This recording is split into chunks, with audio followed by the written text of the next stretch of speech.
네, 키워드로 시장 분석합니다. 유한타증권의 박진희 부장입니다. 안녕하세요. 네, 안녕하세요. 지수가 별로 빠지는 것 같지는 않은데 뭔가 좀 약간 모르게 마음에 걸리고 좀 걱정이 되고 이런 건 저뿐만일까요? 오늘 아침 상황 좀 어떻게 느끼세요? 일단 지금 대형주 좀 약하죠. 현대차를 비롯해서 하이닉스 좀 약한 모습이고요. 삼성전자도 소폭 약한 모습입니다. 어제 반도체 지수 약했으니까 그럴 수 있겠고요. 전체적으로 2차 전지도 에코프로 이제 100만 원 깨졌고요. 지금 중소형 낙폭과대 또 소부장들도 반등하다가 다시 또 되밀리는 모습이 좀 나타나고 있습니다. 지금 시장에서 가장 강력한 섹터는 제약바이오, 비만, 당뇨 섹터입니다. 지금 제약바이오 섹터주들 다 급등하는 모습들이 종목별로 많이 나타나고 있습니다. 특히 비만, 당뇨 쪽들 상당히 강합니다. 한미약품 좀 상당히 강한 모습 보실 수가 있겠고, 펩투론, 어제도 소개시켰던 라누스, 이런 쪽들 강하고요.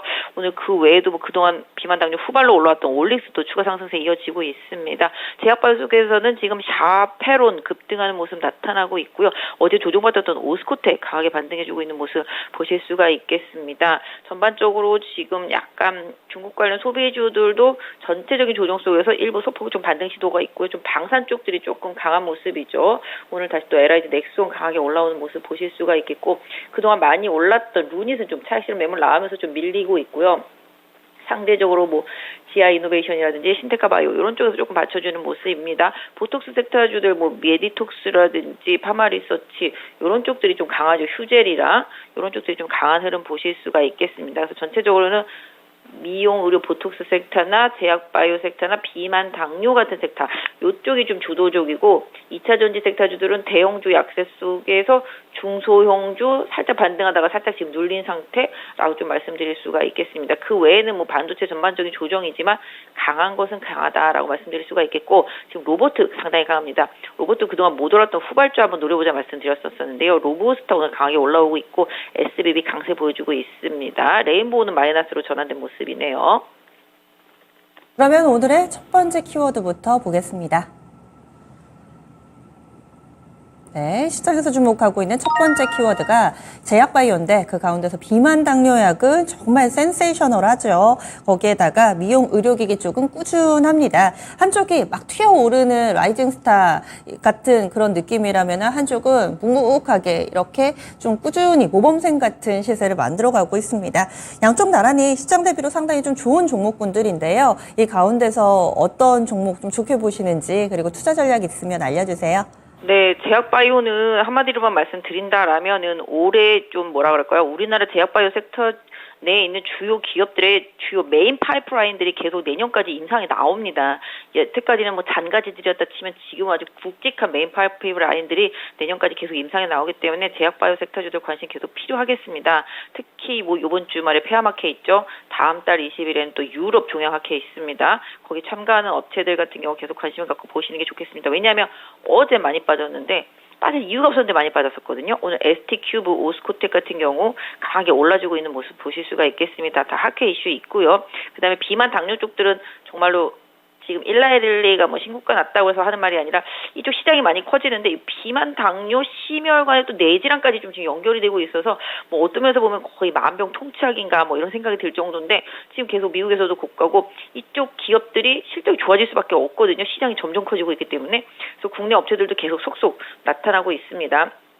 최근에 보시면 이제 대원제약이랑 라파스가 둘이 같이 했고, 그다음에 지금 비만 당뇨 쪽에서 1등으로 앞서가고 있는 거는 원래 한미약품입니다. 한미약품 지금 인상 3상 들어가 있기 때문에 한미약품이 가장 앞에 있다라고 말씀드릴 수가 있겠습니다. 그다음에 펩트론도 최근 많이 올랐다 조정받고 다시 오르는 모습이고, 올릭스가 이제 후발로 올라가고 있는 모습이고요.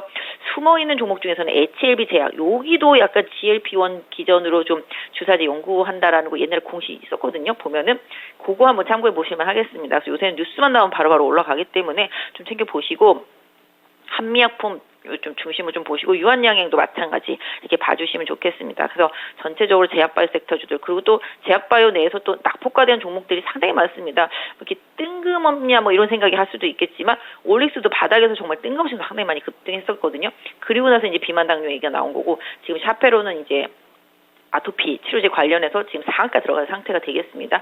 결국 시장이 불안불안하다 보니까 많이 빠지고 더 이상 물러날 것이 없고 호재성 이슈들이 앞으로 나올 수 있는 가능성이 있는 제약바이오 섹터주들과 비만 당뇨 쪽들 이런 쪽들로 흐름 좀 이어지고 있기 때문에 이 섹터 안에서 좀 덜 오른 종목들, 못 오른 종목들 계속 좀 챙겨 보시면 좋겠고요. 오스코텍이랑 레고캔바이오 이 두 개도 좀 임상 기대되는 것들이 계속 있기 때문에 챙겨서 보실만 하겠습니다.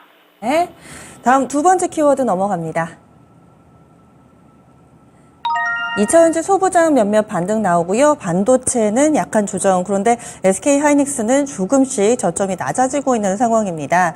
2차전지 반도체 늘 궁금한 섹터죠. 오늘 장의 흐름에서는 어떤 부분을 우리가 주목해야 할까요? 네, 사실 뭐 지금 반도체가 어제 미국 반도체 지수가 빠지기는 했습니다만은 그렇게 우려할 상황은 아니라고 생각합니다. 사실 하이닉스 반도체 칩이 지금 그 화웨이 그 휴대폰에서 나와가지고서 이유를 모르겠다는 게 조사하고 이런 건데 하이닉스는 2020년 9월 이후로는 한 번도 그쪽에 판 적이 없다 그러거든요. 근데 뭐 뜯었더니 나왔다 그러니까 뭐 그 경로를 봐야 되긴 하겠습니다만은 결과적으로 중국에 대한 반도체 굴기를 미국에서는 더 압박하려고 할 것이고 이런 부분들은 계속 이제 전체적으로 뭐 앞으로의 중국과 관련되어 있는 미국의 압박 요인이 될 수도 있겠다. 이래서 어제 좀 소비주들이 많이 빠졌었고요. 하이닉스 같은 경우도 뭐 아까 말씀드린 대로 반도체 관련 지수 빠지면서 삼성전자와 함께 빠지는 것을 일단 보실 수가 있겠습니다. 다만 뭐 그렇지만 오히려 대형 업체들보다는 중소형단에서는 어제 지금 STI 같은 경우는 이 시간 통해서 계속 말씀드렸지만 지금 신고가 나오고 있거든요. STI 대장이고요. 지금 약간 기판 붙이는 쪽들, 뭐 이런 쪽들이 최근에 좀 많이 보였고, 근데 후공정 쪽에서 이제 두산 테스나가 오늘은 조정이지만 그동안 강세 보여왔거든요. 이런 부분들, 그다음에 삼성전자 향들 중에서 최근에 좀 조정받았지만 좀 가격 메리트가 있는 것들이 이제 코아시아나 뭐 에이드테크 이런 것들이 되겠고요. 상대적으로 좀 많이 빠졌던 이제 기판 쪽에서 이제 종목들도 한번 보시면은 내년에 D램, 낸드 이런 쪽들 성장성에 대한 기사 좀 보시면 좋을 것 같고요. 지금 수출이 조금씩 반도체 늘고 있습니다. 이런 부분들 생각해 본다라면은 레거시 제품들과 관련되어 있는 전통의 반도체 업체들도 지금의 가격 메리트는 최대한 좀 활용하면서 좀 뭐랄까요 빠질 때마다 좀 쭉쭉 뭐 이런 형태 뭐 한 방에 이렇게 많이 사는 게 아니라 반도체는 멀리 보고 길게 보면서 조금 좋은 종목들 기술적인 조정을 좀 노려보시는 게 좋겠고 뭐 대장주들의 흐름은 좀 유효하지만 지금 오늘은 좀 빠지고 있는 상태이기 때문에 최대한 어느 정도까지 빠지는지 기술적인 조정 보고 조금 확인하시면서 가는 게 좋겠고요.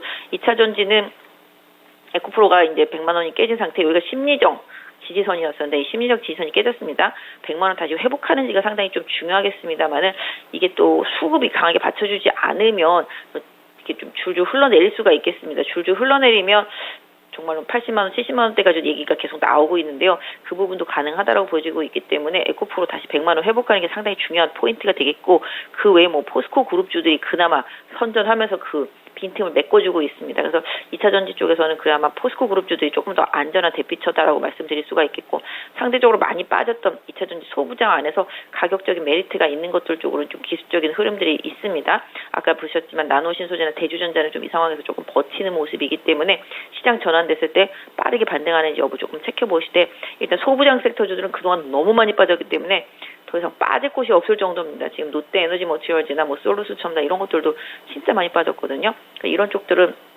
나중에 좀 전기료 떨어지고 유가 좀 떨어지는 시점 이런 때 좀 좋은 흐름이 나올 수 있기 때문에 계속 좀 챙겨서 보시고요. 장비주들도 최근에 올랐다가 좀 조정을 받고 있는 상태라서 지금 하나기술 은 21선 부근의 지지력 좀 챙겨보실 수가 있겠고 역시 PNT도 마찬가지. 그래서 대형보다는 2차 전지에서는 약간 좀 중소형 단에서 좀 관심을 갖고 보시고 대형 단은 사실 지수가 엄청 많이 빠지면 그때 좀 관심이 필요하긴 한데요. 일단 좀 다른 쪽에서 받쳐주는 수급들이 있기 때문에 2차 전지 쪽으로의 관심 유도가 뭐 강하게 들어오지 못한다면 약간 좀 횡보, 박스권 이런 흐름에 중대형주들은 좀 대비하시고 중소형주들은 기술적인 반등을 좀 노려보시는 전략으로 좀 챙겨보시면 좋겠습니다. 네. 그래서 2차 전지 반도체 들고 계신 분들 많으실 텐데 어떤 식의 대응 전략이 필요한지 팁을 드렸습니다. 다음 마지막 키워드 넘어갑니다. 오늘 두각을 나타내고 있는 종목군이죠. 비료 로봇 이쪽 정말 강합니다. 로봇은 꾸준히 말씀드리고 있고요. 로봇 내에서의 순환매 눈에 띄고 관련된 종목군들 늘어나고 있습니다. 비료는 중국에서 이제 요소 수출 금지한다, 제재한다라는 내용이 나오면서 오늘장 가장 또 핫하게 새롭게 떠오르고 있는 종목군인데요. 각각의 대응 전략 어떻게 세우고 계신가요? 테마가 워낙 강한 장세이기 때문에 뭐라고 말씀을 못 드립니다. 지난번에 갈륨 이제 중국에서 수출 제한한다는 이슈 있을 때 잠깐 반도체 빡 빠졌었거든요. 그때 느낌 생각해 보실 수가 있겠는데 이거 뭐 지금 비료주들은 뭐 너무 많이 올랐기 때문에 이거 쫓아가기도 애매합니다. 조비는 지금 상한가에 가 있고요. 뭐 누보, 효성, OMB 이런 것도 다 20%대 상승되고 남해화학, KG케미칼 뭐 다 상승되어 있습니다. 뭐 카프로부터 시작해서 비료 관련주들 많이 상승돼 있는데 비료 관련주들도 뭐 대장주 아닌 것들은 고점 이후에 음봉이 떨어진 경우들도 되게 많기 때문에 좀 주의는 좀 필요할 것 같습니다. 그래서 상대적으로 지금 1등으로 가고 있는 조비나 뭐 효성 OMB, 남해화학, 뭐 KG케미칼 요런 좀 주요 종목들이 방향성을 보셔야 되는데요. 이 종목들도 상한가에 못 들어간 종목들은 음봉이 나오거나 고점에서 밀리고 있기 때문에 개인적으로는 그냥 트레이딩 만약에 보유하고 계셨다라면 좋은 매도의 기회를 좀 활용해 보시면 좋겠다 좀 말씀드리겠고요. 테마주들이 너무 많이 양산이 되고 있어서 좀 주의가 필요합니다. 뭐 요새 MZ세대 투자법이라고 할 수도 있겠습니다만 요새 젊은 친구들이 개별주들 뉴스 이슈에 따라서 단기적으로 트레이딩 매매 상당히 많이 들어오고 있기 때문에 전통적으로 좀 주시장에 있었던 분들은 좀 정말 지금 힘든 시장이거든요. 근데 요새 시장 트렌드가 뉴스 이슈에 따라서 테마가 확 형성이 되면서 확 올랐다가 또 빠지고 막 이런 상태이기 때문에 이렇게 좀 메인 주도주가 될 수 없는 테마주들은 개인적으로 항상 올라왔을 때 트레이딩으로 좀 매도하시는 전략이 좋겠습니다. 그럼 다음 주에 뵙겠습니다. 네, 감사합니다. 네, 마지막 키워드에서는 또 테마주에 어떻게 대응을 해야 될 것인가 이 부분까지 다뤄주셨네요. 유한타증권의 박진희 부장이었습니다.